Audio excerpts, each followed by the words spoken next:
না, পরিবহন সেক্টরকে মেসেজ আমরা দিয়েছি, আমি ডেকে বসেছি, কোনো ভাড়া বাড়বে না। আর যারা এইভাবে ভাড়া বাড়ানোর চেষ্টা করবে তাদের বিরুদ্ধে কঠোর ব্যবস্থা নেওয়া হবে।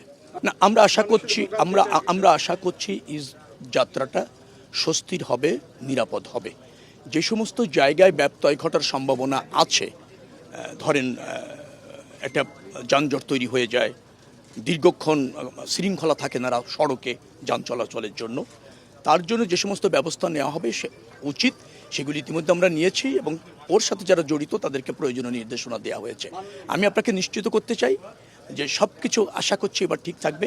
গতবার মোটামুটি একটা স্বস্তির যাত্রা হয়েছে, এবার তার চেয়ে আরও বেশি মনোযোগী এবং আরও বেশি আপনার তৎপর থাকবে সব সংস্থাগুলি, বিশেষ করে ট্রাফিক বিভাগ, তারপর রয়েছে আমাদের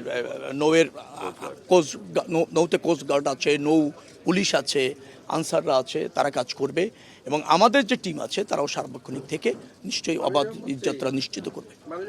আপনি চাঁদাবাজির সুনির্দিষ্ট তথ্য আমরা জানতে পারলে ভালো, আমরা সবসময় এটা মনিটরিং করি, যেখানে যতটুকু ব্যত্যয় পাওয়া যায় সেটা নিবৃত্ত করার চেষ্টা আমাদের থাকে এবং আমরা স্বরাষ্ট্র মন্ত্রণালয়কে সেটা অবগত করি, কারণ এটা ফৌজদারি অপরাধ।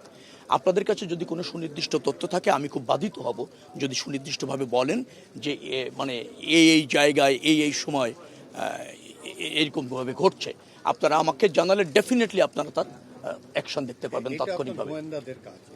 না, আমি বলছি গোয়েন্দারা কাজ করে, তারপর গোয়েন্দারাও তো সবসময় সফল হয় না, সাংবাদিকরা তো আরও বেশি অনুসন্ধানী রিপোর্ট যারা করে আরও বড় গোয়েন্দা। আমরা চাই যে আপনারাও আমাদেরকে সহযোগিতা করেন তথ্যপত্র দিয়ে। অনেক সময় দেখা যায় যাত্রীদের হাতে সামান্য একটা ব্যাগ থাকলো তার জন্য আপনার টোল দিতে হচ্ছে, অনেক সময় দেখা যাচ্ছে। যাত্রীর হাতের ব্যাগের টোলের কোনো সুযোগ নেই। আমরা এবার যেমন সদরঘাটে এই ঈদযাত্রা উপলক্ষে যেখানে করেছি সেখানে এমনও সিদ্ধান্ত হয়েছে যে এই ধরনের কোনো অপরাধের কোনো সুযোগ নেই, আমরা সার্বক্ষণিক ওখানে মনিটরিং করবেন। সর্বশেষ একটু মাননীয় মন্ত্রী, আপনি রেল মন্ত্রণালয়ের দায়িত্বে গত 5 বছর ধরে নারায়ণগঞ্জে ডাবল লাইনটার কাজ পড়ে আছে, এই ডাবল লাইনের কাজটা শুরু হওয়ার কোনো সম্ভাবনা আপাতত আছে কি? এটা সম্ভাবনা কি, এটা তো আপনাকে করতেই হবে। তো যেহেতু ওখানে কি কারণে বন্ধ আছে আমাদের একটু জানার প্রয়োজন আছে বিস্তৃতভাবে, তো সেইটা যথাযথভাবে জেনে নিশ্চয়ই দ্রুততম সময়ের মধ্যে করার চেষ্টা থাকবে এবং পদক্ষেপও থাকবে। এবং কৃত্রিম বাজার একটা সম্পদ তৈরি করাও মাঝে মাঝে প্রক্রিয়া হয়, তো সেটার বাস্তবিক অবস্থা কি সেটা দেখার জন্য আসলাম। আমরা ইতিমধ্যে মনে হয় যে গম পেয়েছি একটা লাইটার জাহাজে, আরও নাকি ইনফরমেশন পেয়েছি যে এখানে আরও বেশ কিছু লাইটার জাহাজ আছে, সেখানে নির্দিষ্ট যে টাইম আছে তার মধ্যে মালামাল খালাস না করে গম স্টোর করে রাখা হয়েছে লাইটার জাহাজগুলিতে। তো এতে অনেক সময় বাজারে নিত্য প্রয়োজনীয় পণ্যের সংকট তৈরি হয়, তো সেটাকে কিভাবে বেগবান করা যায় এবং এই ধরনের কার্যক্রম অনৈতিক কার্যক্রম আছে কিনা সেটা দেখার জন্য আসা, এবং আমরা পেলাম একটা প্রমাণ পেয়েছি।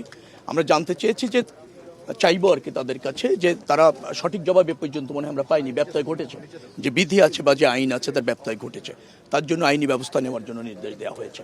পাশাপাশি এখানে বিশ্বব্যাংকের একটা প্রজেক্ট ছিল টার্মিনালের, সেই প্রজেক্টটা বন্ধ আছে এবং আমাদের নিজেদের অর্থায়নে আরও কিছু কাজ করে টার্মিনালটাকে যাতে ফাংশন করানো যায় সেই কাজগুলি চলমান আছে।